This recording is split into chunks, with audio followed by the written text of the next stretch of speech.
Salut tout le monde, je vous retrouve pour une nouvelle vidéo. Donc cette fois-ci je suis dans mon ancien décor, donc avec mon bureau derrière moi.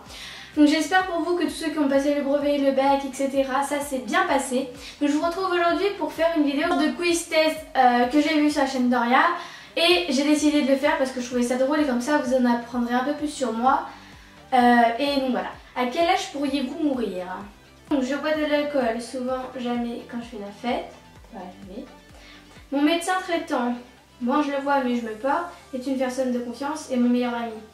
Moi je le vois, moi je me porte. Ma devise, il faut avoir plusieurs cordes à son arc. Petit à petit l'oiseau fait son nid, la vie est courte, il faut en profiter. La vie est courte, il faut en profiter. Souvent, je fais n'importe quoi, j'ai des rêves prémonitoires, je panique pour rien. J'ai des rêves prémonitoires. Un mur m'empêche de passer, je l'escalade, je prends notre chemin, je bois un bulldozer.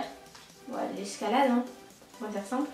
Ma couleur préférée, blanc, bleu, rouge, blanc. Je pense que les gens me respectent, m'aiment bien, se méfient de moi. M'aiment bien, on va dire ça. Enfin, mes amis, quoi. On va dire. Pauline est immortelle. Et oui, Pauline ne ressemble pas au commun des mortels. Elle a une très forte personnalité. Quelquefois, elle est un peu étrange et certains se demandent si elle ne vient pas d'une autre planète. Son charisme est très puissant et quand elle s'approche de quelqu'un, on ne peut l'oublier. La mort banale n'atteindra jamais Pauline. Elle est bien trop puissante pour ça. Donc, je suis immortelle. J'aime bien penser. À quel point êtes-vous bizarre? Je suis dans la salle d'attente du médecin, avec des symptômes bizarres. Je m'imagine déjà à un hôpital avec une maladie incurable. J'espère qu'il va me trouver une maladie rare et inconnue. Je fais une petite prière, ça peut toujours servir. Je suis là, on va dire. L'endroit où je me sens le mieux. Seul dans la forêt, sur une scène ou sous le regard des autres, dans une bibliothèque ou dans mon lit. Dans mon lit, clairement. Un inconnu m'aborde dans la rue. Je l'évite et je m'enfuis. Il veut certainement quelque chose de moi. Je l'observe pour essayer de ressentir s'il est bien ou mal intentionné. Je discute un peu avec lui et j'invite à prendre un verre.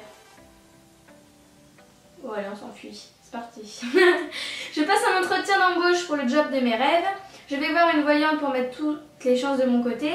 Je m'endors plus depuis 2 semaines et je répète tous les jours. J'affiche un look excentrique pour montrer ma personnalité. On va aller voir la voyante. Quand je marche dans la rue, je chantonne à voix haute. J'ai souvent l'impression d'être poursuivie. J'évite de marcher sur les lignes et de passer sous les échelles. Ouais. Je marche pas sur les lignes, genre j'esquive les pavés et tout. Les gens bizarres. Je viens de me faire larguer, je me dis que ce n'était pas la bonne personne, au moins je vais pouvoir en profiter, tout est de ma faute. Ce n'était pas la bonne personne. Je voudrais être admirée pour mon intelligence et ma culture, ma singularité et mon excentricité, ma sensibilité et ma spiritualité. Allez, on va dire ça. Aussi bizarre que Mylène Farmer. Ok. Avec quelle star pourriez-vous partir en vacances? Je pars généralement en vacances au même endroit pour me vider la tête, à l'arrache, limite sans valise. Pour me vider la tête. Partir me sert à oublier, recharger mes batteries, communiquer avec la nature. Recharger mes batteries. Je ne vois absolument pas partir sans avoir fait mes vaccins, toute seule, avec mes parents. Je pars déjà avec mes parents. Ouais, non, toute seule. Un pote me propose de partir au fin fond du Brésil dans 10 jours. Ma réaction, allez, bah, ça va draguer sévère. Trop dangereux le Brésil. En plus, 10 jours c'est trop court pour ma préparation psychologique. Arriba. En voyage, je ne pars jamais sans mon anti-vomitif, les protections solaires et sanitaires. Mon passeport, on ne sait jamais où un simple Deauville peut nous emmener. Passeport. Je pense être une voyageuse malade, sans frontières, polyglotte, les langues c'est mon truc. Sans frontières. Qui dit vacances dit indépendance, entrance, prévoyance. Indépendance. Pauline pourrait partir en vacances avec Mila Kunis. Dans quel film Disney pourriez-vous vivre? Bonjour, je voudrais une glace parfum, noix de coco, fruit de la passion, bonbon ou chocolat, mystère le plus original possible, fraise, vanille, rien de volé classique. J'aurais dit fruit de la passion, mais j'aime pas la noix de coco, mais fruit de la passion. En amour, j'ai tendance à penser que les gens qui s'aiment savent s'amuser comme des gamins, que le désir brûlant ne se commande pas, qu'il ne faut pas hésiter à surprendre, voire à provoquer, que l'essentiel est invisible pour les yeux, on ne voit bien qu'avec le cœur. Allez, on voit avec le cœur. C'est pas grave. Mon exclamation préférée, ce serait plutôt « c'est trop génial »,« c'est trop hot »,« c'est trop cool »,« c'est trop mignon »,« c'est trop cool ». Au boulot, j'ai tendance à m'investir avec passion, à me révéler facilement, à faire le zouave pour distraire la galerie, à m'ennuyer facilement. M'ennuyer. Mon personnage Disney préféré, ce serait plutôt Mickey.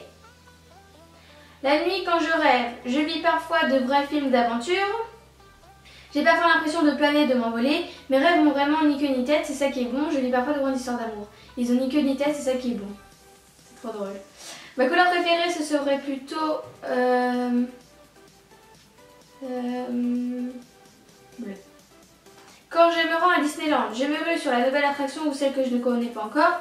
Je flâne longtemps près du château en rêvant. Je repère les attractions à sensations mes préférées. Je suis capable d'enchaîner plusieurs fois mon attraction préférée.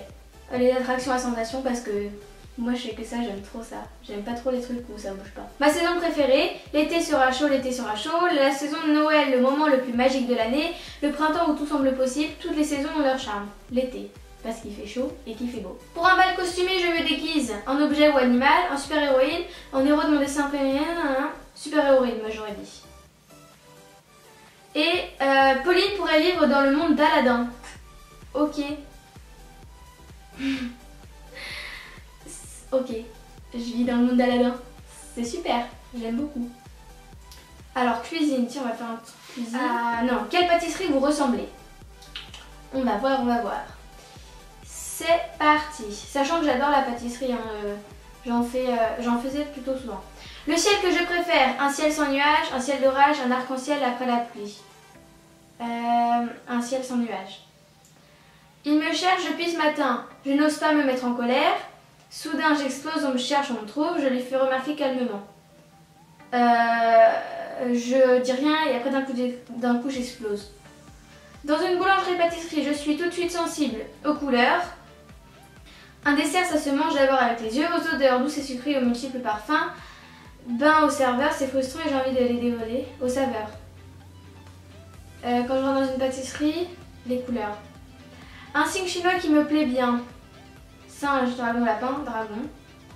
J'achète 100 g de bonbons, je choisis M&M's ou Dragibus, crocodile ou fraise tagada, réglisse ou la menthe, crocodile ou tagada. Ma couleur préférée, ce serait plutôt rose, bleu, pastel. Toutes les couleurs sont belles, le rouge. Rose, bleu, pastel. Le pastel, c'est joli. Voilà. Je parle super vite, je suis désolée. Si je devais jouer un rôle dans un film gourmand, je choisirais la grande bouffe, l'aile ou la cuisse, ratatouille. Bah, comme je connais que ratatouille, on va dire ça. Hein. Transformer en pâtisserie, Pauline serait un chou à la crème. Super, je suis un chou à la crème. On adore. Avez-vous besoin de changer de coiffure?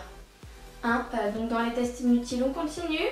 Pour changer radicalement de coupe de cheveux, il me faudrait trouver un coiffeur en qui j'ai totalement confiance, avoir aussi envie de changer d'air, oser. Si je veux changer de coiffure, il faut que je change d'air. Hop là. Si je ne change pas de coupe de cheveux depuis quelques temps, c'est parce que je n'ai pas trop le temps d'aller chez le coiffeur, j'ai peur que ça ne m'aille pas, j'ai pas d'idée de coupe bien pour moi. Bah en fait, je vais pas chez le coiffeur parce que je veux avoir les cheveux plus longs. Donc si je les coupe, ça va pas m'aider dans ce que je veux faire. Voilà. Ma coupe de cheveux doit refléter mon côté structuré, ma personnalité tendance, mon indépendance d'esprit. Personnalité tendance, hein, on va dire, mais bon. Au quotidien, je n'aime pas ressembler à tout le monde, attirer l'attention sur moi, la routine. C'est chiant. Au moment de me coiffer, je me dis le plus souvent que je ne ressemble à rien, que je n'arrive plus à me coiffer, qu'avec un nouveau coiffage, je pourrais être top. Que je n'arrive plus à me coiffer. Une nouvelle coupe de cheveux pourrait me donner un nouvel élan dans la vie, créer la surprise et changer les regards sur moi, m'embellir. Créer la surprise, je pense. Pour l'entretien de mes cheveux, je ne prends absolument pas le temps à tort sûrement. Prends un shampoing adapté à ma nature de cheveux. Je suis très strict, un soir par semaine entre 2 brushings. Un shampoing adapté à ma nature de cheveux. Et je rêve d'une coupe idéale qui me permettra de changer tous les jours de coiffure sans rien couper, qui se coiffe toute seule, qui s'adapte parfaitement à la physionomie de mon visage. On peut faire plein de coiffures sans couper. Donc du coup, Pauline n'a pas besoin de changer de coiffure. Bah c'est bien parce que c'était prévu comme ça. Hein. On va voir si on en fait un petit dernier. Moi je trouve ça plutôt amusant de faire des petits quiz comme ça. Vous pouvez vous amuser et je pense qu'on peut faire ça pendant très longtemps. Voilà. À quelle heure devriez-vous vous coucher? Mercredi soir, je dois dîner avec une amie mais j'ai encore un dossier à finir. Je ne quitterai pas le boulot avant 20h, 20h30. J'ai la flemme, je remets mon idée plus tard. J'ai l'habitude, je peux enchaîner tout sans problème. Je prends les devants, je préviens mon ami que je vais être en retard.